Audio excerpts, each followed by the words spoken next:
হীরাপুর থানার অন্তর্গত স্কোপ গেটের কাছে ভয়াবহ সড়ক দুর্ঘটনায় এক ব্যক্তি আহত হয়েছে। স্থানীয় সূত্রে জানা যায়, একটি ইট বোঝাই ট্রাক্টর প্রথমে একটি বাইকে ধাক্কা মারে, এরপর নিয়ন্ত্রণ হারিয়ে একটি 4 চাকার ব্যক্তিগত গাড়িকে ধাক্কা মেরে তার উপরে চেপে যায়। 4 চাকা গাড়িটি থাকা 4 জন যাত্রীর মধ্যে একজন গুরুতর আহত। খবর পেয়ে হীরাপুর থানার পুলিশ দ্রুত ঘটনাস্থলে পৌঁছে আহতদের উদ্ধার করে একটি বেসরকারি হাসপাতালে ভর্তি করে। এই ঘটনায় এলাকায় ব্যাপক চাঞ্চল্যের সৃষ্টি হয়েছে। পুলিশ সূত্রে জানা গেছে, ঘটনার পূর্ণ তদন্ত শুরু হয়েছে এবং ট্রাক্টর চালককে জিজ্ঞাসাবাদ করা হতে পারে।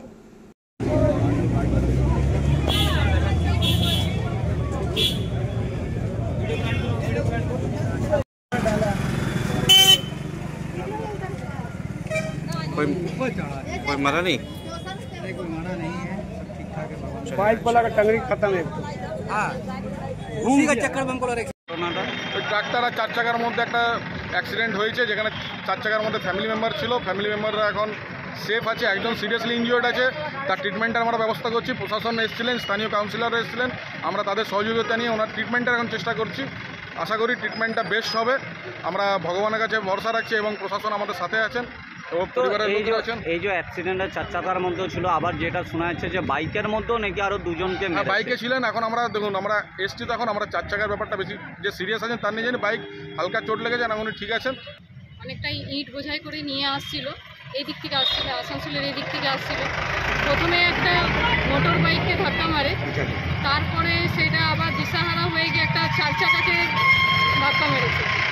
যেটা দেখা যাচ্ছে এখানে বা শোনা যাচ্ছে যেখানে 2-3 জন আহতও হয়েছে এবং তাদেরকে ইমিডিয়েটলি আমরা হসপিটালে পাঠানোর ব্যবস্থা করেছি। তাদের সুস্থতা কামনা করছি।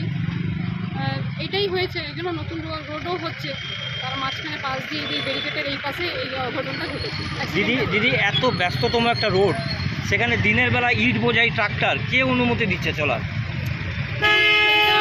খোঁজ নিয়ে দেখতে হবে। এখন আপাতত যেটা আমাদের সামনে হয়েছে অ্যাক্সিডেন্টটা, এবং আমাদের যে যারা এখানে আহত হয়েছে, আমরা চাইছি তাদেরকে আগে প্রথমে ট্রিটমেন্ট করে সুস্থ করে উঠি, তারপরে যেটা হবে সেটা তখন আমরা দেখব। না, আপনি তো একজন কাউন্সিলর, এই বিনা কাগজপত্র বিনা অনুমতিতে এইভাবে ট্রাক্টর চলতে পারে রাস্তাতে? দেখুন, আমি তো আর সেটা দেখিনি ওনার বিনা অনুমতি আছে না কি আছে। এটা আমাকে এখন, আমি তো আপনাকে বারবার বলছি, আপনারা যেমন দেখে এসেছেন, আমার এটা ওয়ার্ড করছে বলে আমিও দেখে দৌড়িয়ে এসেছি। कोई मरा नहीं? कोई मरा नहीं है, सब ठीक ठाक है। बाइक वाला का टंगड़ी खत्म है। उसी का चक्कर में बोला